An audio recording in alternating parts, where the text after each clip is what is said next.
Honolulu, AP. Residents of the Northern Mariana Islands braced Friday for months without electricity or running water after the strongest storm to hit any part of the United States this year devastated the U.S. territory, killing one person, officials said.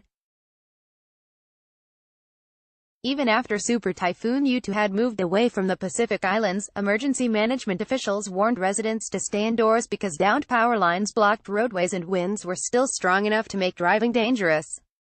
A 44-year-old woman taking shelter in an abandoned building died when it collapsed in the storm, a post on the governor's office Facebook page said. Officials couldn't immediately be reached for additional details. The territory will need significant help to recover from the storm that injured several people, said Gregorio Kalili Camacho Sablin, the territory's delegate to Congress. He said Thursday that there were reports of injuries and that people were waiting to be treated at a hospital on the territory's largest and most populated island, Saipan.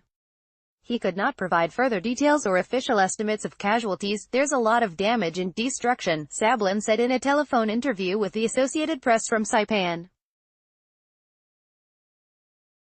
It's like a small war just passed through. The island's emergency management agency was deploying resources to clear our roadway so first responders can begin assisting residents who have lost their homes, and for those who need transport to seek medical attention or transportation to the nearest shelter, spokeswoman Nadine Delian Guerrero said in a statement. Sablin said has not been able to reach officials on the islands of Tinian and Rota because phones and power are out. It's going to take weeks probably to get electricity back to everybody, he said. The two islands will be unrecognizable, said Brendan Aidlett, a meteorologist with the National Weather Service. The agency received reports that catastrophic winds ripped roofs from homes and blew out windows. Any debris becomes shrapnel and deadly, he said. The electricity on Saipan, about 3,800 miles, 6,115 kilometers west of Hawaii, went out at 4 p.m.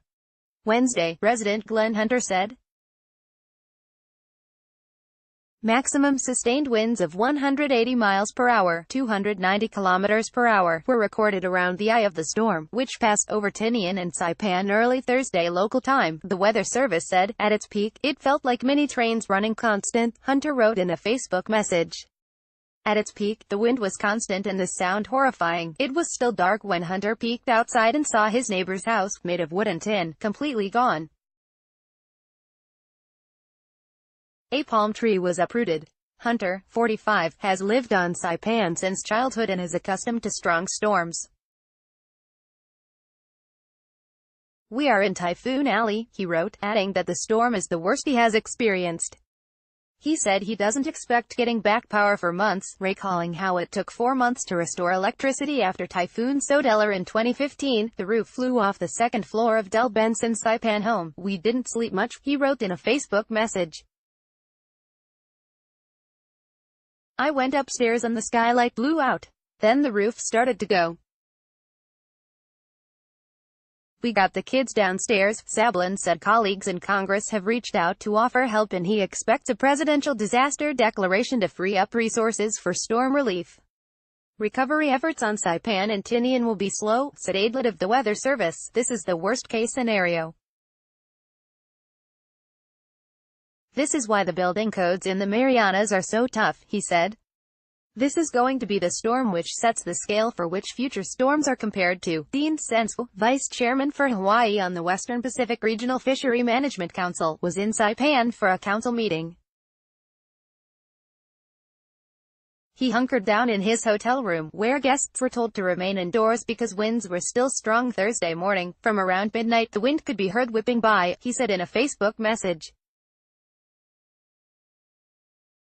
Down at the restaurant it sounded like a Hollywood soundtrack with the intense rain and howling wind. Because he was in a solid hotel, it wasn't as scary as living through Hurricane Iniki in 1992, which left the Hawaiian island of Kauai badly damaged, he said. The fact that we still have internet access proves how solid their infrastructure is, he said.